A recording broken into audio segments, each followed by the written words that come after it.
بھائی بہنوں نے روزے رکھے اللہ انتہائی قبول فرمائے، تراویح پڑھی اللہ قبول فرمائے، جن بھائی بہنوں کہ بیماری کی وجہ سے چھوٹ گئے اللہ ان کو صحت کاملہ نصیب فرمائے، جن کے سستی کی وجہ سے چھوٹ گئے اللہ تعالیٰ ان کو اپنے خزانوں سے توبہ کی توفیق عطا فرمائے اور ان کی اس کمی کو بھی اللہ تعالیٰ معاف فرمائے۔ تو سب کے لیے دعا کرتے ہیں۔ تو اللہ تعالیٰ نے رمضان المبارک کا مہینہ، علماء ایک جگہ میں نے پڑھا تھا، یہ حدیث تو نہیں ہے، ویسی بعض علماء کا قول ہے کہ رمضان المبارک کی 12 مہینوں میں وہ فضیلت اور انفرادیت ہے جیسے یوسف علیہ السلام کی 12 بھائیوں میں، یوسف سمیت 12 بنتے تھے، تو جیسے ان 12 بھائیوں میں یوسف علیہ السلام ایک نمایاں حیثیت رکھتے تھے، اسی طرح ان 12 مہینوں میں رمضان المبارک اپنی ایک انفرادی حیثیت رکھتا ہے کہ کتنی بڑی فضیلت کی بات ہے کہ جنت کے دروازے کھول دیے جاتے ہیں، جہنم کے دروازے بند کر دیے جاتے ہیں، اللہ کا عرش پہلے آسمان پر آ جاتا ہے اور پکار ہوتی ہے، کوئی مانگنے والا ہے، کوئی توبہ کرنے والا ہے، کوئی بخشش چاہنے والا ہے، اور ایک فرشتہ پکارتا ہے نیکی کے چاہنے والے آگے بڑھ، اور دوسرا فرشتہ پکارتا ہے برائی کے کرنے والے پیچھے ہٹ اور بس کر۔ اللہ نے اس رمضان کی ایک اور بھی بڑی خوبصورت فضیلت رکھی ہے کہ اس میں جس کا انتقال ہو جائے دوزخ کے دروازے تو بند ہیں اور قبر میں حساب بھی نہیں ہوتا، منکر نکیر بھی نہیں آتے، اگر وہ ایمان پہ اس کا خاتمہ ہوا ہے تو وہ کتنا ہی ہماری نظروں میں غلط آدمی ہو لیکن اللہ کے ہاں اس کی بخشش ہو جاتی ہے۔ تو اللہ نے 10 دن گزروا دیے، اس کا لاکھ لاکھ شکر ہے، احسان ہے۔ باقی 20 دن ہیں اور پہلا جو 10 دن ہوتے ہیں وہ رحمت کے ہوتے ہیں اور دوسرے 10 دن وہ بخشش کے ہوتے ہیں اور تیسرے جو 10 دن ہیں وہ جہنم سے خلاصی اور جہنم سے نجات کے ہوتے ہیں۔ اس رمضان کے ہر لمحے کو اللہ تعالیٰ نے کہا ایام معدودات، یہ اس میں ہم سب کہتے ہیں یار ابھی تو رمضان آیا تھا اور گزر گیا، ایام معدودات میں اللہ تعالیٰ نے کہا یہ تو تھوڑے سے دن ہے، تمہیں گزرنے کا پتہ بھی نہیں چلے گا۔ روزہ تو بنو اسرائیل کا تھا جو افطاری سے افطاری تھا، 24 گھنٹے کا روزہ تھا اور بیویاں بھی ان پر حرام ہوتی تھی۔ اللہ نے ہمارے لیے جو آسانی فرما دی ہے افطاری اور سحری رات، اللہ تعالیٰ نے ہر حلال کو حلال کر دیا۔ تو میرے بھائی بہنوں، میرے عزیزوں، میرے پاکستانی بہن بھائیوں، پوری امت مسلمہ سے بات کرنے کی نیت کرتا ہوں کہ ہر آنے والا دن ہماری زندگی کو کاٹ کے لے جا رہا ہے اور ہم تیزی سے اللہ کی طرف بڑھ رہے ہیں۔ افلا ایک حدیث یاد آ گئی زمانے کے بعد، انکم فی زمان ہدنا وان السیر بکم لسریع افلا ترون الی اللیل والنہار یقربان کل بعید ویبلیان کل جدید ویاتیان بکل موعود۔ قال مقداد رضی اللہ تعالی عنہ والحزن یا رسول اللہ، قال دار بلاء وانقطاع وإذا التبست عليكم الأمور كقطع الليل المظلم فعليكم بالقرآن فإنه ماحل مصدق وشافع مشفع من جعله أمامه ساقه إلى الجنة ومن جعله خلفه ساقه إلى النار أو كما قال علیہ الصلاۃ والسلام۔ میرے نبی نے فرمایا کہ تم ہدنہ کے زمانے میں ہو، تم دیکھتے نہیں ہو کہ دن رات کتنی تیزی سے آنے والے وقت کو قریب لا رہے ہیں اور تیزی کے ساتھ وہ ہماری جوانی کو بڑھاپے کی طرف تبدیل کر رہے ہیں اور تیزی کے ساتھ اللہ کے وعدے کو قریب لا رہے ہیں، یعنی قیامت اور قیامت کے بعد حساب کتاب۔ تو مقداد رضی اللہ تعالیٰ نے پوچھا یا رسول اللہ ہدنہ کیا ہے؟ تو آپ نے فرمایا مصیبتوں کا گھر اور مٹ جانے والا گھر، یہ ہے ہدنہ، یعنی یہ دنیا۔ تو جب ایک ایسا وقت آئے تم پر کہ ہر چیز تمہارے اوپر کھل نہ سکے اور اندھیرا چھا جائے، تمہیں سمجھ میں نہ آئے میں اب کیا کروں، کدھر جاؤں، فعلیکم بالقرآن، تو تم قرآن کو مضبوطی سے تھام لینا کہ یہ وہ جھگڑا کرنے والا ہے جس کا جھگڑا اللہ تسلیم کرے گا، وہ سفارشی ہے جس کی سفارش اللہ تسلیم کرے گا، جو اسے آگے رکھے گا یہ اسے جنت میں پہنچائے گا، جو اسے پیچھے رکھے گا یہ اسے دھکا دے کے جہنم میں گرائے گا۔ تو اللہ تعالیٰ نے ہماری خوش قسمتی کہ ہمیں قرآن دیا جو آج تک محفوظ ہے، اس کا ایک ایک لفظ محفوظ ہے، اس کے زیر زبر تک محفوظ ہیں۔ تو باقی کتابیں تو تبدیل ہو گئیں، ان کے ترجمے ہو گئے، لیکن قرآن ایک ایسی کتاب ہے جو دنیا میں سب سے زیادہ پڑھی جاتی ہے، یاد کی جاتی ہے۔ کتنا بڑا معجزہ ہے کہ چھوٹا سا بچہ پاکستانی جس کو پتہ بھی نہیں کہ میں کیا پڑھ رہا ہوں، 7 سال کی عمر میں وہ قرآن یاد کر لیتا ہے، اور 70 سال کی عمر میں بھی یاد کر لیتا ہے۔ تو میرے بھائی بہنوں، یہ ہے اللہ کا پیغام، ہم نے اللہ کے بندوں کو جا کر سنانا ہے کہ اس مختصر زندگی میں ہم اللہ کو مان لیں، اور اللہ نے ہمیں امت وسط بنایا ہے، وَكَذَلِكَ جَعَلْنَاكُمْ أُمَّةً وَسَطًا، نہ ہمارے اندر زیادتی اللہ چاہتا ہے نہ کمی چاہتا ہے۔ زیادتی اور کمی سے مراد ہے کہ عبادات میں اتنا کھب جانا کہ دنیا ہاتھ سے چلی جائے، دنیا میں ایسے کھب جانا کہ آخرت ہاتھ سے چلی جائے، اللہ نے یہ ہمارے لیے نہیں بنایا۔ كَذَلِكَ جَعَلْنَاكُمْ أُمَّةً وَسَطًا، تم اعتدال کی امت ہو۔ تو عبادت کرتے کرتے دل میں ایک تکبر سا آ جاتا ہے، اور آدمی نہ داڑھی والا آدمی کسی کلین شیو کو دیکھتا ہے تو ایک لاشعوری کراہت اس کے دل میں پیدا ہو جاتی ہے۔ برقع والی پردہ خاتون جب کسی بے پردہ عورت کو دیکھتی ہے تو اس کے دل میں ایک لاشعوری کراہت اور ایک لاشعوری اس کی کمی پیدا ہو جاتی ہے۔ ایسے ہم کسی کو کمی، نمازی آدمی بے نمازی کو دیکھتا ہے۔ تو میرے بھائی بہنوں، اپنے روزوں کی حفاظت کرو، اپنی عبادات کی حفاظت کرو، سب کے عیب دیکھنے سے اپنے آپ کو اندھا کر لو، اور سب کی برائی سننے سے اپنے آپ کو بہرا کر لو، اور سب کی برائی بولنے سے اپنے آپ کو گونگا کر لو، تو اللہ کی قسم آپ کا دل سورج کی طرح روشن ہو جائے گا۔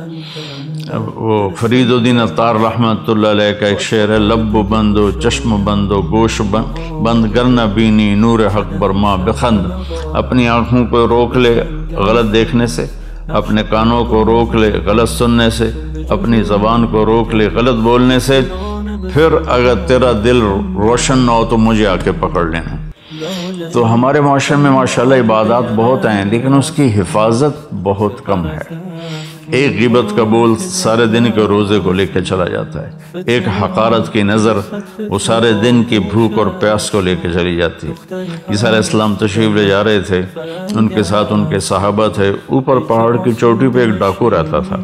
تو اس نے جب عیسیٰ علیہ السلام کو دیکھا تو اسے ندامت ہوئی، اور اس نے وہیں بیٹھ کے توبہ کی، یا اللہ آج کے بعد میں توبہ، میں کوئی ڈاکہ نہیں ڈالوں گا، اور میں تیرے نبی کے ساتھ رہوں گا۔ نیچے آیا اور ساتھ چلنے لگا۔ تو عیسیٰ علیہ السلام کے صحابہ میں سے ایک کی ایسے نظر پڑی، اور تو اس کو یوں دیکھا، کہاں صرف اتنا کہا حقارت سے، مطلب یہ تو ادھر کدھر آ گیا۔ تو اسی وقت جبریل اترے اور انہوں نے کہا کہ اے روح اللہ، اللہ تعالیٰ فرما رہے ہیں آپ کے پیچھے 2 آدمی ہیں، ایک آپ کا صحابی ہے اور ایک میرا بندہ ہے گناہگار۔ تو آپ ان دونوں سے کہیں کہ فَلْيَسْتَأْنِفَ الْعَمَلَ، کہ دونوں کے دونوں نئے سرے سے اپنے عمل کو، زندگی کو شروع کریں۔ جو آپ کا صحابی ہے اس کے سارے عمل میں نے رد کر دیے ایک میرے بندے کو حقیر سمجھنے کی وجہ سے، اور وہ جو ڈاکو ہے اس کے سارے گناہ میں نے معاف کر دیے ندامت کی وجہ سے۔ تو اب دونوں زیرو ہیں، ایک کی جو بیلنس شیٹ ہے اس میں سے ساری نیکیاں مٹ گئیں، کسی کو حقیر سمجھا، دوسرے کی بیلنس شیٹ سے سارے گناہ مٹ گئے کہ ندامت آئی، 2-4 آنسو ٹپکے اور وہ ساتھ ہو لیا۔ ہم اپنے اس روزے کی تلاوت کی کتنی ماشاءاللہ لوگ ہمت کرتے ہیں، تو کئی تو ایک دن میں پورا قرآن ختم کر دیتے ہیں، تو اس کی حفاظت بھی کرنی ہے کہ ہماری آنکھیں عیب نہ دیکھیں، ہماری زبان غیبت سے بچے، ہمارے کان برائی سننے سے بچیں۔ معاذ اسلمی رضی اللہ تعالیٰ عنہ کو حد لگی اور وہ ان کو سنگسار کیا گیا، تو دو صحابی آپس میں باتیں کر رہے تھے کہ اچھا بھلا اللہ نے پردہ ڈالا تھا، اپنے آپ کو اس نے ننگا کیا اور رسوا ہوا، آپ نے سن لیا۔ آگے جا رہے تھے تو ایک گدھا مردہ پڑا ہوا تھا، اس کی ٹانگیں پیٹ پھول کے اور ٹانگیں اوپر ہو گئی تھیں، تو آپ نے کہا وہ ان دو کو بلاؤ۔ جب وہ آئے تو آپ نے فرمایا کہ یہاں بیٹھ جاؤ اور اس کو کھا لو۔ وہ کہنے لگے یا رسول اللہ یہ آپ کیا فرما رہے ہیں، مرا ہوا حرام مردار ہم کیسے کھائیں؟ تو آپ نے فرمایا ابھی جو تم نے اپنے بھائی کا گوشت کھایا ہے وہ اس سے بھی زیادہ گندی اور غلیظ چیز ہے جو تم نے اس مرنے والے کی غیبت کی ہے۔ پھر آپ نے کہا والذی نفسی بیدہ، اس ذات کی قسم جس کے قبضے میں میری جان ہے، میں اب اس کو دیکھ رہا ہوں ینغمس فی انہار الجنہ، وہ جنت کی نہروں میں غوطے لگا رہا ہے، اور تم غیبت کر کے اپنی ساری کمائی گما بیٹھے ہو۔ تو میرے بھائی بہنوں، روزے کی حفاظت کریں، غیبت چھوڑیں، گالیاں چھوڑیں۔ ہمارے معاشرے میں اذا تصابت امتی سقطت من عین اللہ، جب میری امت ماں بہن کی گالیوں پر آ جائے گی تو اللہ کی نظروں سے گر جائے گی۔ تو مہربانی کر کے ہم اپنی زبان کو میٹھے بول سے سجائیں، جو ہماری برائی کرے ہم اس کی اچھائی کریں، جو ہمیں گھٹیا سمجھے ہم اسے اچھا سمجھیں، جو زیادتی کرے ہم اسے معاف کریں۔ تو اللہ کی قسم اللہ آپ کا کفیل بھی بن جاتا ہے، وکیل بھی بن جاتا ہے، اور رقیب بھی بن جاتا ہے، حفیظ بھی بن جاتا ہے، شہید بھی بن جاتا ہے، ولی بھی بن جاتا ہے، نصیر بن جاتا ہے، سارے اللہ کے جو نام کفا باللہ علیما، کفا باللہ ہادیم کفا بربک ہادیم و نصیرا، کفا باللہ شہیدا، کفا باللہ رقیبا، کفا باللہ ولیہ، الیس اللہ بکاف عبدا فسیکفیکہم اللہ هو السمیع العلیم۔ ان ساری آیات کا خلاصہ کرو تو اللہ کہتا میں تیرے ساتھ ہوں۔ کس وقت؟ ہم صرف یہ 1، 2 اور 3 بس۔ آج کے میرے پیغام میں یہ ایک چھوٹی سی گزارش ہے، 1، 2، 3۔ اس نظر سے غلط نہ دیکھو، ایک غلط نظر اندر کو برباد کر دیتی ہے، تباہ کر دیتی ہے۔ ان کانوں سے غلط نہ سنو، اس زبان سے غلط نہ بولو۔ ہو جائے تو پریشانی کی بات نہیں ہے، اگر ہو جائے، نظر غلط اٹھ جائے، زبان غلط بول جائے، کان غلط سن جائیں تو گھبرانے کی بات نہیں ہے، ہم اسی وقت توبہ کریں گے، اللہ اسی وقت معاف کر دے گا۔ ابھی ایک نوجوان کا فون آیا تھا، کہا کہ میری زندگی بڑی غلط ہے، بہت خراب ہے، میں توبہ کرنا چاہتا ہوں۔ میں ایک مولانا کے پاس گیا تھا کہ کیا میری توبہ قبول ہو سکتی ہے؟ انہوں نے کہا دفع ہو جا، تیرے منہ پہ داڑھی تو ہے نہیں، تو توبہ کرنے کیا آیا ہے؟ تو وہ کہنے لگا میں نے خودکشی کا ارادہ کر لیا کہ زندگی سے تو موت ہی بہتر ہے۔ پھر کہیں سے میرا نمبر ملا تو اس نے مجھے بتایا، پھر میں نے اس کا بیٹا اللہ کہتا ہے اتنے گناہ کرو کہ آسمان کی چھت کو لگا دو، پھر ایک دفعہ کہہ دو یا اللہ معاف کر تو میں ساری معاف کر دیتا ہوں۔ اور میرے نبی نے فرمایا دن میں 70 دفعہ توبہ توڑ کے توبہ کر لے تو اللہ تعالیٰ اس کی بخشش فرما دیتا ہے اور اس سے اپنی دوستی کو برقرار رکھتا ہے۔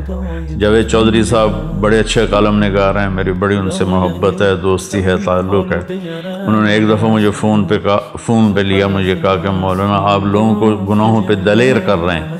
میں نے کہا وہ کیسے؟ کہ آپ کہتے ہیں جتنی دفعہ مرضی توبہ توڑو، توبہ کر لو گے تو اللہ معاف کر دے گا۔ اگر آپ کا نوکر 2-3 دفعہ غلطی کرے تو چوتھی دفعہ آپ اسے معاف کریں گے؟ میں نے کہا جاوید بھائی آپ نے مجھے اللہ کے برابر کر دیا، میں تو انسان ہوں، میرا تو بیٹا اگر میرے مقابلے میں آئے گا تو میں کہوں گا بھائی اپنا راستہ الگ کر لو، میری جان چھوڑ دو۔ وہ اللہ ہے، اللہ جو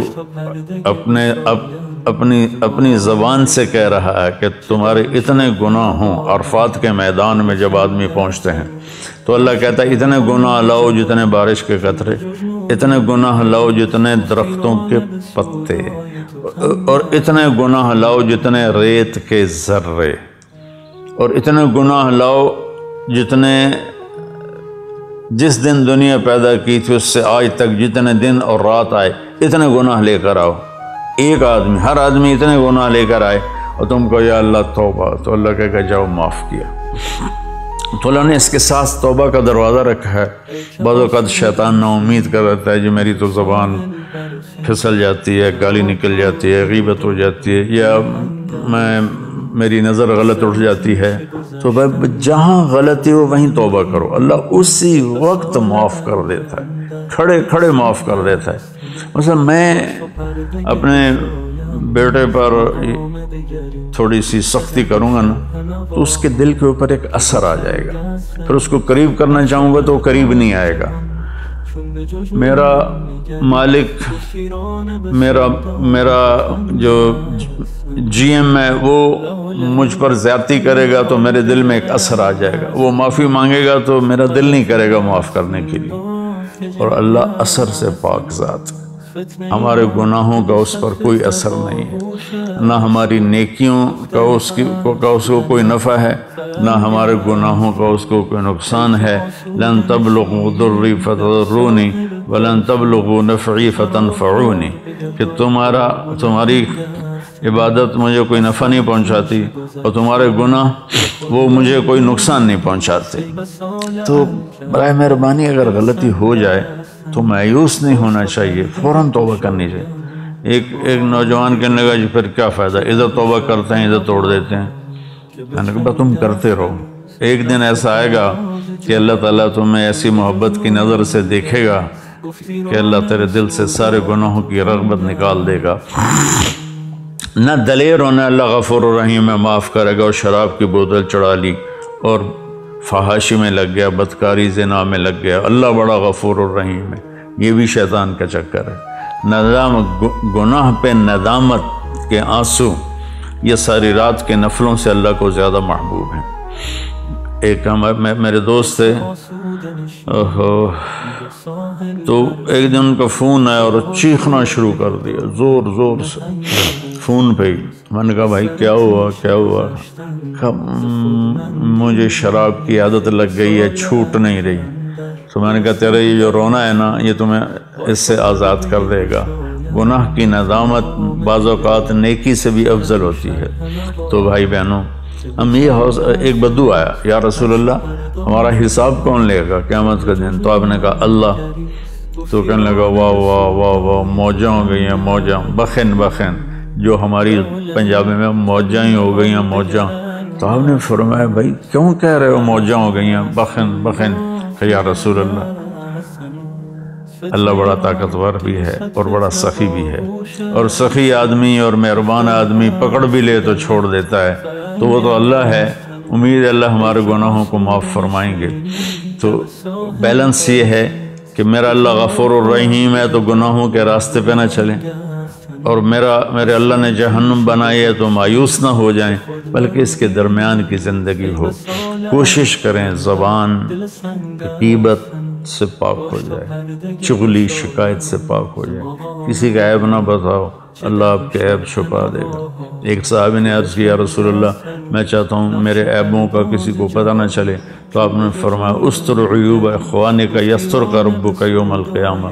تو اپنے مسلمان بھائیوں کے عیبوں پہ پردہ ڈال، اللہ تیرے اوپر پردہ ڈال دے گا اپنی رحمت کا. تو اپنی ہر عبادت کو محفوظ کرنے کے لیے یہ تین چیزیں ہیں. ایک ہماری زبان صحیح چلے، ایک ہماری آنکھ صحیح دیکھے، ایک ہمارے کان صحیح سنیں، تو ہر عبادت محفوظ ہو جائے گی. اور اللہ تعالیٰ کو زیادہ عبادت نہیں چاہیے، عبادت کی کثرت مطلوب ہی نہیں ہے. لِيَبْلُوَكُمْ أَيُّكُمْ أَحْسَنُ عَمَلًا، کہ ہم یہ دیکھنا چاہتے ہیں تم میں سے خوبصورت عمل کون کرتا ہے. میرے بھائی بہنوں، اللہ یہ نہیں چاہتا ساری رات مصلی بچھا کے بیٹھے رہو اور عشاء کے وضو سے فجر کی نماز پڑھو، یہ اللہ نہیں چاہتا. اگر چاہتا ہوتا تو میرے نبی اپنے 23 سال نبوت کے عشاء کے وضو سے فجر کی نماز پڑھتے. اور مسلسل روزے رکھنا اللہ نہیں چاہتا. اگر یہ ہوتا تو اللہ کا نبی مسلسل روزے رکھتا. ہمارے ایک ساتھی تھے، فوت ہو گئے، اللہ ان کی بخشش کرے. وہ 30 سال مسلسل روزے رکھے روزانہ سوائے عیدین، پھر ان کے مزاج میں اتنی شدت آ گئی، اتنی سختی آ گئی کہ وہ ایک دفعہ میرے ساتھ چلے میں تشریف لے گئے تھے، میری انہوں نے وہ دھلائی کی کہ مجھے آج تک اس کی کڑواہٹ یاد ہے کہ وہ مزاج ان نیچرل ہو جاتا ہے۔ 3 صحابہ آئے، حضرت عائشہ سے پوچھا کہ اللہ کے نبی گھر میں کیا کرتے ہیں؟ کہ وہ سوتے بھی ہیں جاگتے بھی ہیں، اپنی بیویوں کے پاس بھی ہوتے ہیں اور اپنے گھر کے کام بھی کرتے ہیں، اور نفل بھی پڑھتے ہیں، آرام بھی کرتے ہیں۔ تو انہوں نے کہا یار وہ تو اللہ کے نبی ہیں، بخشائے، ہمیں تو کچھ اس سے زیادہ کرنا چاہیے۔ تو ایک نے کہا میں ساری زندگی پوری رات عبادت کروں گا، دوسرے نے کہا میں ساری زندگی روزے رکھوں گا، تیسرے نے کہا میں ساری زندگی شادی نہیں کروں گا۔ تو اللہ کے نبی کو پتہ چلا تو آپ نے تینوں کو بلا لیا، آپ نے فرمایا مجھ سے زیادہ اللہ سے ڈرتے ہو، مجھ سے زیادہ تمہیں اللہ کا پتہ ہے، میں اللہ کا نبی ہوں، میں کھاتا بھی ہوں، میں روزہ بھی رکھتا ہوں، میں افطار بھی کرتا ہوں، میں سوتا بھی ہوں، میں نفل بھی پڑھتا ہوں، میں اپنی بیویوں کے پاس بھی جاتا ہوں اور اللہ کو بھی یاد کرتا ہوں، کیا تم مجھ سے زیادہ عبادت گزار بننا چاہتے ہو؟ میری امت میں رہبانیت نہیں ہے، میری امت میں رہبانیت نہیں ہے۔ اعتدال والی زندگی اللہ کو پسند ہے۔ ساری دنیا کے اولیاء کرام شیخ عبد القادر جیلانی بن جائیں اور پھر وہ سارے ایک صحابی کے برابر ہونا چاہیں تو کسی صحابی کے برابر نہیں ہو سکتے جن کو اللہ کے نبی کی صحبت نصیب ہوئی۔ تو اسلام ایک معتدل زندگی پیش کرتا ہے۔ یہ اس قسم کے واقعات کتابوں میں ہیں۔ 40 سال عشاء کے وضو سے فجر کی نماز پڑھی اور ساری زندگی تو میں پڑھ رہا تھا، میں نے 1 سال کھایا پیا نہیں، 1 سال پیا کھایا نہیں، 1 سال نہ کھایا نہ پیا۔ یہ اسلام تو ہمارے پیش کرنے کا نہیں ہے۔ اسلام تو ایک خوبصورت زندگی پیش کرتا ہے۔ ولایت کا مقام عبادت سے نہیں ہوتا ہے، ولایت کا مقام اللہ کے بندوں کے سامنے جھکنے سے ملتا ہے، تواضع اور عاجزی سے ملتا ہے۔ تو ہم اپنے اسلام کو اللہ نے ہمیں معتدل اسلام دیا، اپنے بچوں پر بھی سختی سے نافذ نہ کریں۔ تو بھائی بہنوں، اعتدال سے چلنا اور اللہ کے سامنے سر جھکانا، اور یہ نظریں، یہ زبان، یہ کان، اس کو آپ محفوظ کر لیں۔ اس نے میرے ساتھ یہ کیا، آپ نے کہا چلو درگزر کر، تو پھر آپ دیکھو گے اللہ تعالیٰ آپ کی زندگی میں کیسے بہار لاتا ہے۔ السلام علیکم۔ دل کا لے تو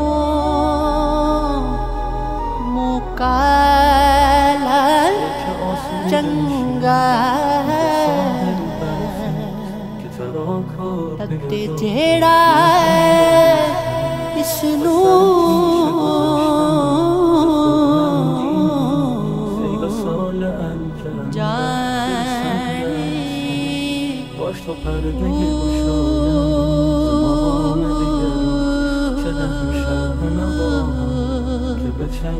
مکالا دل اچھا ہوئے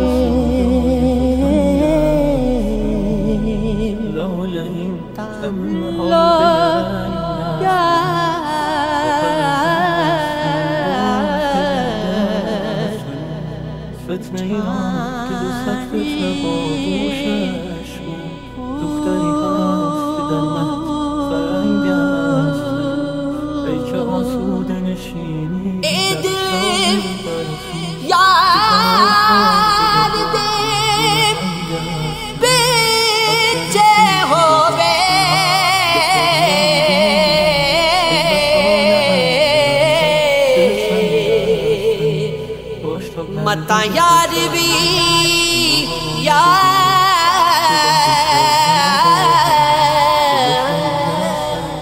نقش پرواز جهان چون به جنون دیگری گفتی رانه به سودای تو تنگ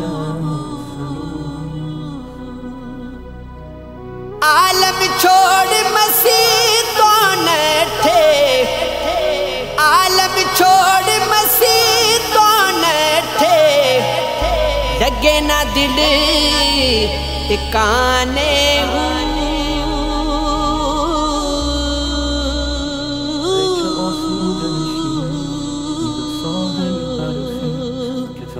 جرب ناتے توتے ملدا ملدا ڈڈواں مچھیاں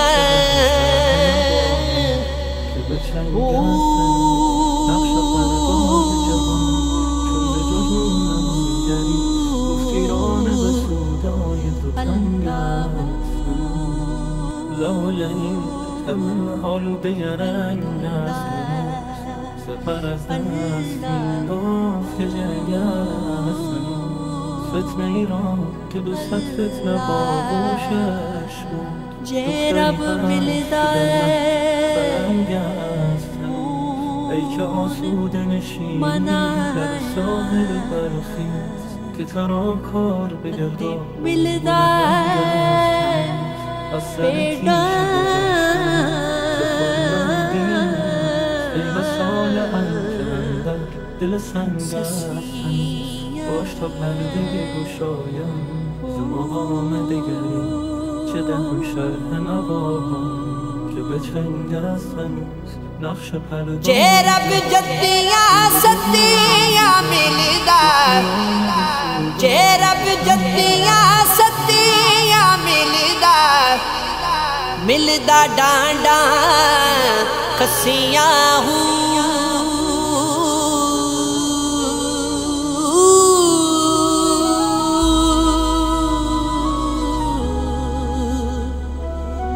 رب انہوں ملدا باہو رب انہوں ملدا باہو نیت جنا دی اچھی ہوں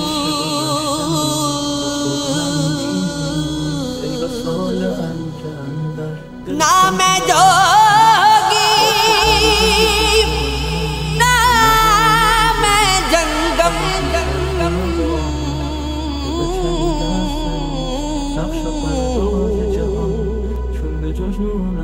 نہ میں چلا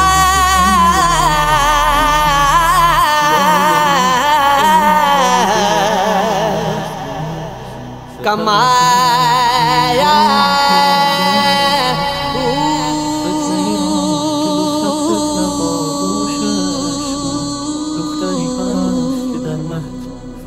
نہ میں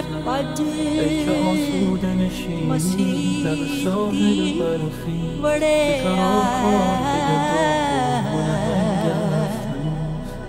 نہ تسبہ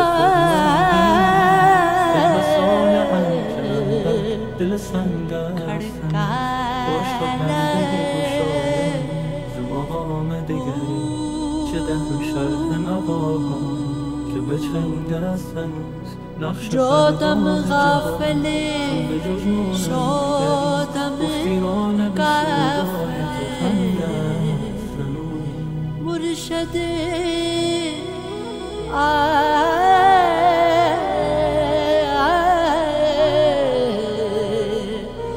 فرمایا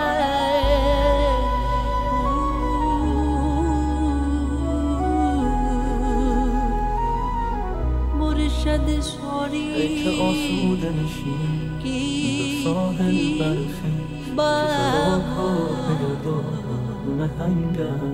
پل وچ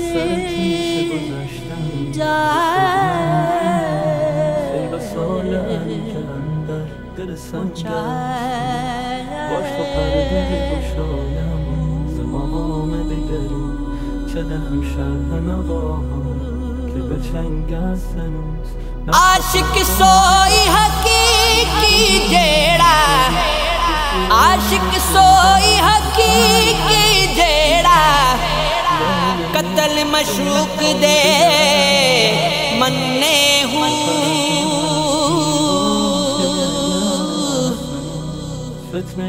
عشق نہ چھوڑے مکھ نہ موڑے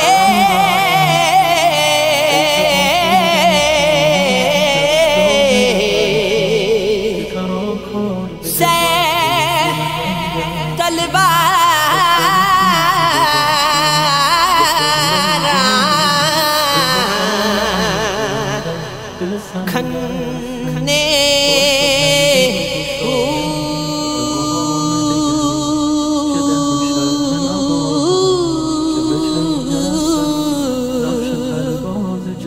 جت ول ویکھے راز مہی تے